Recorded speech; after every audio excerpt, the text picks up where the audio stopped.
Welcome back to the Flow Sports Fix on this Wednesday. The Flow Man has been looking at, he's been going around the state in South Australia looking at the various football leagues, and will continue that journey right now. Gee, in the off-season there's been a fair bit of planning going on, and it held a skelter too with some clubs in the mid-north of South Australia.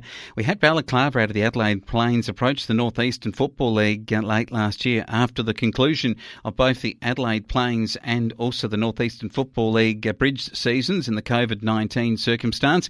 Adelaide Plains Club Balaclava didn't play in 2020, and it was North Eastern Football that played a shortened season with 6 clubs. And at the end of it, Balaclava approached North Eastern Football League for admittance into that competition. It was agreed by the clubs of the NEFL, and they would go to a 9-team competition, with the 2 clubs that didn't play in that 6-team competition of 2020. Udonna Robertstown and BBH Rams coming back to play in 2021. Then the 2 Clare sides, South and North, and then you've got Blythe Snowtown, the BSR, Brinkworth Sporting and Red Hill Club, and then Minman and Riverton Saddleworth Marrable United. So here we are in a new season, and that application from Balaclava was knocked back. The SANFL Community Football said that they felt that Balaclava should continue to play in Adelaide Plains, and so NEFL gets going again this season, and it's been the great interest. There's a junior football carnival starting on the 27th and 28th of March at the Mintara Oval. A good opportunity on Saturday and Sunday for the families to come together and get their kids some good coaching.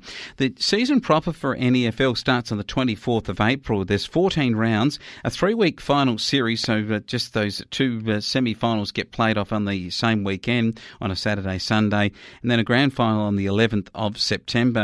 And it's going to be a great opportunity to see the clubs play each other twice, and for who can come up against these BSR Tigers, who have won 3 premierships in 4 years, and to take them on after they beat South Clare in the grand final last year in a thrilling match too. It was a last quarter fight back from BSR that got them over the line in a terrific game of football. So look, NEFL, we're really looking forward to our coverage this year, and we'll be joining NEFL coverage on our post-Easter start to the Friday night sports show.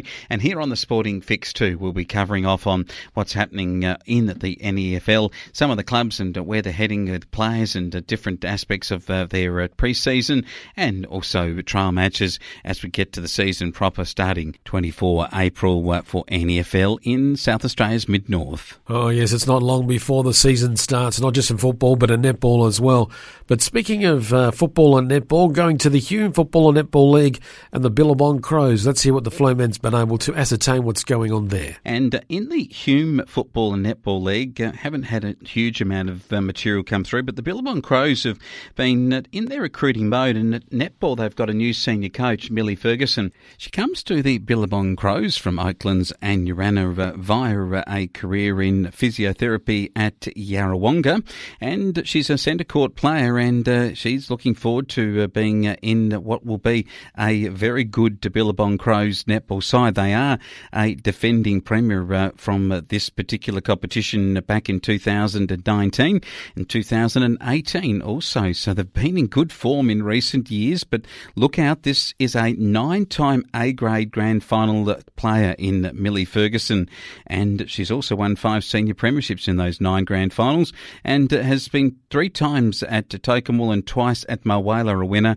and a captain coach in 3 of them. So she's got the credentials down on the Murray, and she looks like she's going to be an enormous addition to the Crow family and to their ability to go again in 2021 in the Hume netball. And with her comes partner Dylan Flanagan, and Dylan can play the game too. He's joining the Crows up forward from Mulwala and Tokemwell, where he's been an attacking forward with a strong set of hands and a booming kick, and they tell me that they're looking forward to him adding to the forward strength of the boys from the Billabong Crows as they seek to get themselves into finals football again in the Hume Football and Netball League this year in 2021, after not being able to get out with their 2020 side that they were really hoping would follow through from some real improvement back in 2019.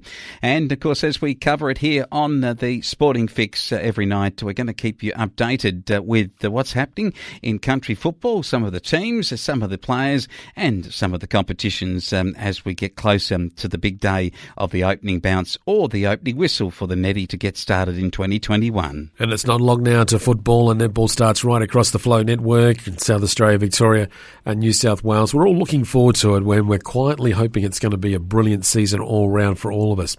Also in the AFL, they're hoping for a big, brilliant season. And one of the AFL's big thinkers has been thinking. And this one is, again, one of the big thinkers in the outside the square coaches is Damien Hardwick. Dimmer has got a radical plan that he says umpires should umpire up to 60 years of age. Goal umpires and boundary umpires should be included in officiating in the on-field judgments that have been put by umpires. He says that what's happening now is the game's got so fast that the three umpires on the field can't keep up with the play and therefore can't get all the decisions quite right. And therefore, if we actually opened it up to the goal umpires and boundary umpires, we'd get to some better officiating. Now, a lot of the old timers, when you talk about this, will say that when we started with the one umpire system, back when the game first began, well, no one agreed with the umpire back in the good old days. And then we decided in the 70s the game had got a bit quicker and we needed two umpires. And we then controversially said that one bloke didn't know how to get it right, so we'll get two blokes who definitely will get it right. And that then turned into the three umpire system of the late 80s. And then that was added to with the boundary umpires no longer being able to run that boundary quickly enough. And we put four of them in place. And then we got goal line technology for goal umpires. And we're still complaining about the decisions that are being made. Dimmer, what are you talking about? He says that he wants 8 sets of eyes. Well, I've actually counted that there's 9 sets, but then again, that can be the real problem here when you change umpires, Dimmer. You don't know how many real umpires you're getting that are giving the decisions. And quite frankly, Dimmer, I've had problems watching football since we've added more and more umpires. Maybe Dimmer's not thinking quite right about the game here. I mean, look, let's put it bluntly. There are 4 boundary umpires, 3 field umpires and 2 goal umpires. When we add that up, then we get 9 sets of eyes watching the game. And frankly, I don't think it's going to solve the problem. Dimmer says the problem largely lies that umpires aren't picking up the free kicks for his 2 big forwards in Lynch and Riewoldt. Surprise, surprise. The 3 premiership coach and 3 in the last 4 years, one might add, is saying that he just doesn't think that Richmond are getting a fair enough go. Come on, Dimmer. The umpires are giving you more than a fair share of frees. Just look at Dustin and the footage of the ones that he gets away with. Ah, yes. But Dimmer, when you're in a winning coaching position, you can say anything about the game and people expect that they would agree with your wisdom. Umpires officiating till they're 60 years old. They can't keep up with the game now, Dimmer, and I'm not sure where the old ideas come from him. Look, he's a good coach, but gee, you should look at the footage of Dimmer in the commentary box when a decision doesn't go his way. And the same goes for a few other coaches in the coaches box as well. And I guess those of us that can read lips, we learn a whole new language, don't we? The Flow Man, he'll be talking more about local football and netball on the morning show tomorrow morning. Make sure you're listening out from 9 a.m. to midday tomorrow, right here on Flow. We've got more on the sports fix. We'll be catching up with the stat man shortly. The curling machine's on the way, talking about that, along with horse racing, motor racing and Origin.